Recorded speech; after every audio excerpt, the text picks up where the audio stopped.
But I'm the last performer, and I wanted to end with everyone sharing either a teacher or a student that they just kind of have their heart or mind wrapped around right now with your neighbor. Please start off. Go ahead. Like talk, share it with someone near you.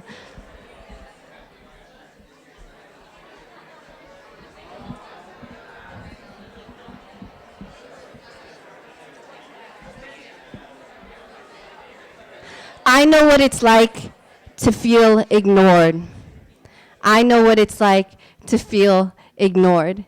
In the 8th grade, I had a teacher named Mr. Pillar, and he turned his head as kids threw pencils, pens, papers, and desks. Not gonna do it. I'm actually from Hercules, California. Yes, Hercules. And if you don't know where that is, raise your hand if you've watched Coach Carter. Samuel L. Jackson? Yeah, my school's in that actual movie. So that's where I'm from.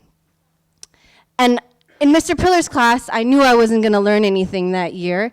So as an 8th grader, I was like, okay, F this, I'm going to cut. But I had a goal. There is a teacher that all of my friends were talking about, and his name was Mr. 80. And I remember them saying like, "Oh, Mr. 80, he's so cool. He talks to kids." Like, duh, that's what you're supposed to do as a teacher. He makes them feel happy. It's like, come on, like, shouldn't we have teachers like that? But I didn't, unfortunately, and I was curious about him as a teacher, so I would leave Mr. Pillar's class, and then I would poke my head into Mr. 80's class. And he always left his door open for some reason. I guess that's like a signal for how open he was. So I would literally poke my head in and just watch him teach the class. And I was so jealous and envious that my friends got this amazing teacher. And he finally noticed me because my friends would turn their heads and kind of look at me, just looking at them, and we'd just play this game. And he finally came up to me and he was like, "Why are you here?" And I told him, "Well, I'm not learning anything in Mr. Pillar's, so I'd rather be here." And then from that moment on, he offered to tutor me during lunch. And so I spent the rest of my 8th grade year during lunch with Mr. 80. So I also know what it's like to be heard. On the first day of my high school career, I watched this group of kids come together in a circle, and I was like, "Ooh, what's going on over there?" So I walk over there, and it was this really thin Indian-looking kid getting jumped by 5 other kids. And I remember just watching him and thinking isn't someone gonna stop this? And no one came.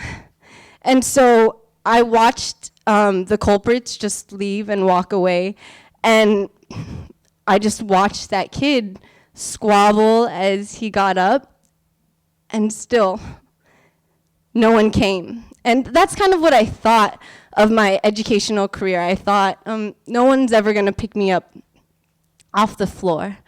I had to do it myself. So regardless of my educational upbringing, I made it to the University of California, Santa Barbara. Academically, I was just unprepared. I was so embarrassed to share thoughts and questions my first year. I actually failed 2 classes, but I learned that, if you're gonna find help as a poor student of color, you're gonna have to look for it yourself. And so I heard of this program called EOP, Educational Opportunities Program. It's who raise your hand if you were a student of that. Amazing program. I had a counselor who was just absolutely amazing. And I got a lot of financial aid from them when my mom couldn't pay for me to continue my first year. So, I think academically, it was just really hard. And then socially, oh man, I was Filipinos were only 3% of the student population at UCSB. And I grew up from the Bay Area. It's really diverse, and everyone knows what a Filipino is there, but at UCSB it wasn't quite the same. And I remember at UCSB, I was called tons of names that I was never called in the Bay Area, like Chink. I remember one time this girl, she got really drunk. I was ordering a burrito, and she saw me, and she was like, Chink! And then another time I was called an Asian bitch, and I've been called a chinky bitch several times. That was just the nature. I just had a lot of like drunk experiences with white people at UCSB. So in classes, I was actually the anomaly to what most white people experience with Asian and American women. I was loud. I am loud. I'm very opinionated. I'm vocal.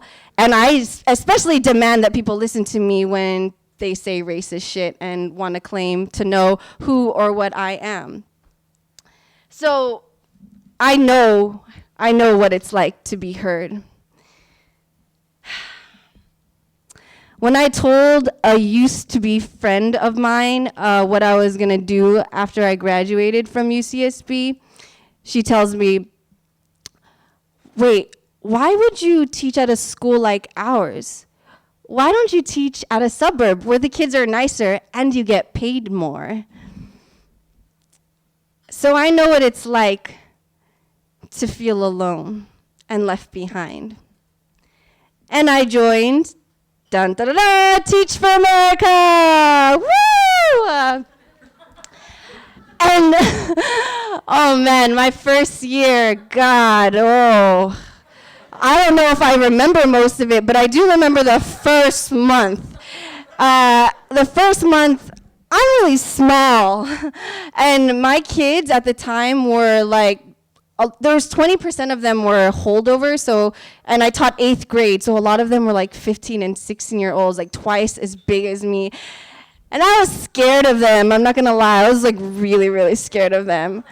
I was so scared that the first month I started teaching, I would lock the door of my room, and then I would crawl under my desk, literally, and I would cry because I was so afraid of my kids. My mom even visited once, and she was like, she's Filipino, obviously, and she was like, Anak, please, just go home. Just go home, please. She visited me my first year, and she was crying because she was so scared for me. So, needless to say, my kids deserved more than a classroom locked, filling with tears. They deserved a teacher who would stand up and say, I may not be the best, but I'm gonna get better. You know, and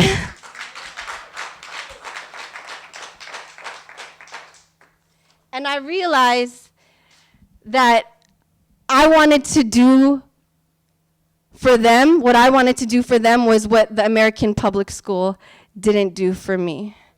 And so the day that I decided to come out of that desk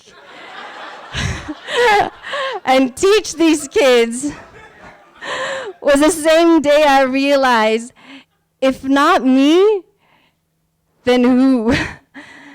And on top of that, I realized that kids, they don't get to choose where they're born or who their parents are or what teachers they get. They just get them.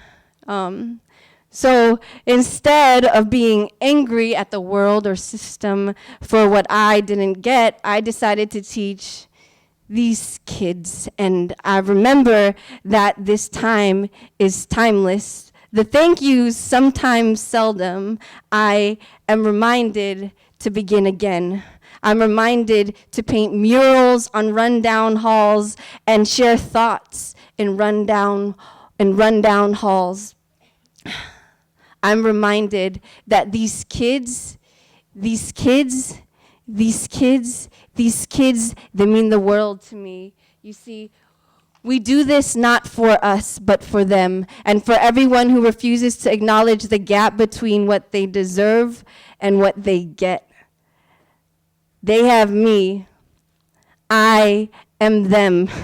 Maybe for only an hour a day, 60 minutes to educate, and the clock is moving without my permission. They leave me with their words and stories, these restless mornings. They leave me with Jolly Rancher wrappers, bodega sandwiches, sunflower seeds sprinkled on the floor, fucking everywhere.